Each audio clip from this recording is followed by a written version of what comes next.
Santapan Harian Selasa 19 Mei 2026.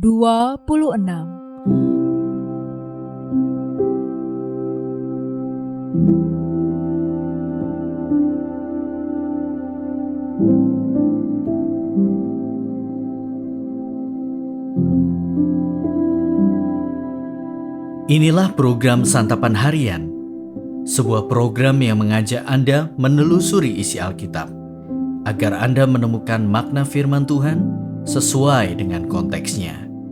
Santapan Harian tertuju bagi Anda yang ingin memiliki kehidupan rohani yang segar, kuat, dan sigap. Hari ini kita akan membaca 1 Korintus pasal yang pertama, ayatnya yang ke-18, hingga pasal kedua, ayatnya yang ke-5. Namun sebelumnya, mari kita berdoa. Ya Kristus, ajarkan kami untuk mengasihi firman-Mu. Jadikanlah itu sebagai sukacita kami setiap hari. Biarlah kami hidup di dalam kebenaran-Mu. Kristus, di dalam nama-Mu kami berdoa. Amin. 1 Korintus 1 ayat 18 sampai 2 ayat yang ke-5. Sebab pemberitaan tentang salib memang adalah kebodohan bagi mereka yang menuju kebinasaan, tetapi bagi kita yang diselamatkan pemberitaan itu adalah kekuatan Allah. Sebab ada tertulis, aku akan membinasakan hikmat orang-orang berhikmat, dan kearifan orang-orang arif akan kulenyapkan. Di manakah orang yang berhikmat? Di manakah ahli Taurat? Di manakah pembantah dari dunia ini? Bukankah Allah telah membuat hikmat dunia ini menjadi kebodohan? Sebab karena dunia dalam hikmat Allah tidak mengenal Allah oleh hikmat, Allah berkenan menyelamatkan mereka yang percaya oleh kebodohan pemberitaan Injil. Orang-orang Yahudi menghendaki tanda dan orang-orang Yunani mencari hikmat, tetapi kami memberitakan Kristus yang disalibkan.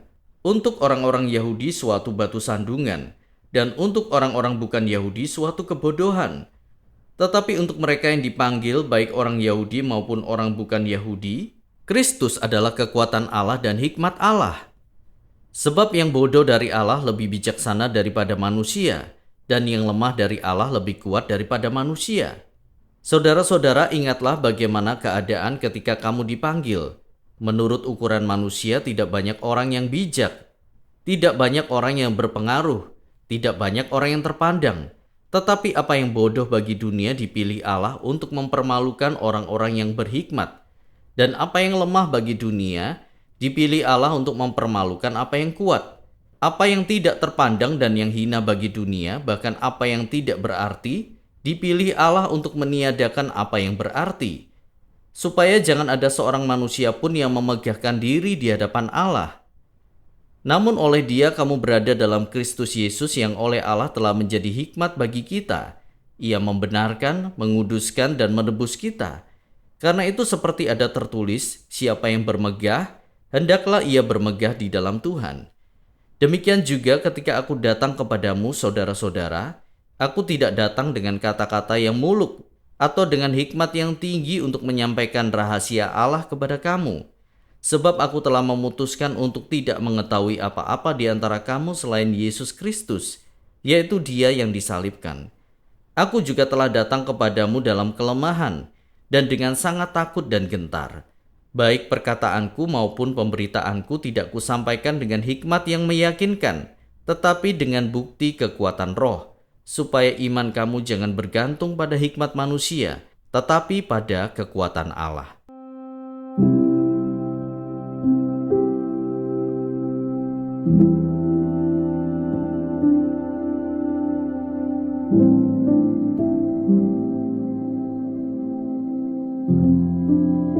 Sahabat Scripture Union Indonesia, kesediaan kita untuk mendengarkan seorang pembicara sering dipengaruhi oleh seberapa besar kemampuan orang itu berkata-kata, tidak terkecuali pemimpin rohani.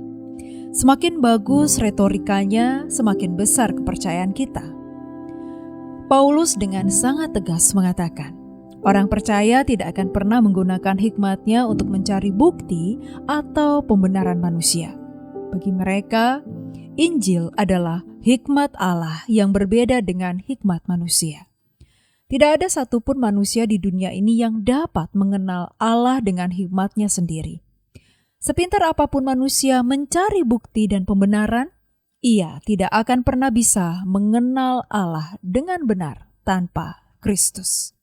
Kristus adalah sumber hikmat orang percaya. Di dalam Dia ada kekuatan dan hikmat Allah. Paulus ingin menyadarkan jemaat di Korintus bahwa iman mereka haruslah bergantung pada Yesus Kristus, bukan pada perkataan siapapun, termasuk Dia sendiri sekalipun, yang terdengar penuh hikmat. Siapapun yang hendak menggunakan hikmat perkataan manusia untuk percaya kepada Allah akan gagal. Justru semua itu hanya akan menjauhkan kita dari Allah. Salah satu buktinya sudah dialami jemaat di Korintus. Mereka terpecah karena mereka mengandalkan hikmat perkataan manusia yang memuaskan pemikiran mereka. Hal ini tidak berbeda dengan gereja masa kini. Tidak sedikit orang Kristen yang mencari gereja yang bisa memuaskan pikiran mereka. Namun, jangan sampai iman kita bergantung pada hikmat manusia yang sekedar memuaskan rasa penasaran dan superioritas. Hikmat Allah bukan untuk memuaskan logika manusia, melainkan untuk menyelamatkan manusia. Carilah hikmat Allah, bukan hikmat manusia. Ingatlah, iman yang dianugerahkan kepada kita bukan hasil kehebatan retorika manusia, melainkan karunia Allah di dalam Yesus Kristus. Ialah yang akan terus menolong dan memimpin kita dalam pertumbuhan iman. Karena hikmat-Nya lah kita mengalami perubahan hidup serupa dengan Kristus. Mari kita berdoa. Yesus Kristus, sumber hikmat sejati. Jauhkan kami dari keinginan mengandalkan diri sendiri, dan tuntunlah kami untuk hidup menurut kebenaran-Mu. Di dalam nama-Mu Yesus kami berdoa. Amin.